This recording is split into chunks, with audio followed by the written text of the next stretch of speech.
જય જવાન જય કિસાન વાલા ખેડૂત મિત્રો, તો તમારો નાનો ભાઈ સમજીને વિડીયો પૂરો જોજો અને વિડીયો ગમે તો કમેન્ટ કરજો અને ચેનલ ઉપર નવા હોય તો દિલથી ફોલો કરવાનું ના ભૂલતા। તો વાલા ખેડૂત મિત્રો, આજે આપણે ખેતરમાં આવ્યા છીએ અને હું તમને અમારી જે ઓર્ગેનિક ખેતીની બાજરી છે એ બતાવવાનો છું। અને સૌથી વધારે અગત્યની વાત તો એ છે કે વાલા ખેડૂત ભાઈઓ, આપણે જે પણ ખેતી કરીએ છીએ, આપણે કાળી મહેનત કરીએ છીએ, પરસેવો પાડીને અનાજ પેદા કરીએ છીએ, એ વિશે આજે આપણે થોડી વાત કરીશું।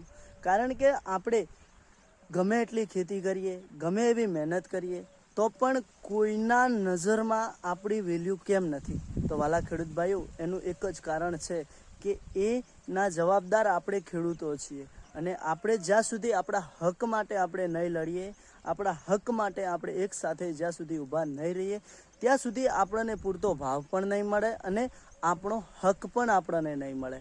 તો વાલા ખેડૂત મિત્રો, હજુ સમય છે કે તમે એક વાત વિચારો, એક તમે સમજ્યા જેવું છે, વિચાર્યા જેવું છે કે ખાલી આપણા ગામના સરપંચને ઉમેદવાર તરીકે આપણે ઊભો રાખીએ છીએ, તો જ્યાંથી ચૂંટણી હોય છે ત્યાંથી મોડીને ચૂંટણીનું ફાઇનલ રિઝલ્ટ આવે ત્યાં સુધી આખું ગામ નથી ઊંઘતું। અરે એક સાથે સંગઠન કરે છે। તો સાહેબ, તમે વિચાર કરો, આ તો ખેડૂતની જિંદગીનો સવાલ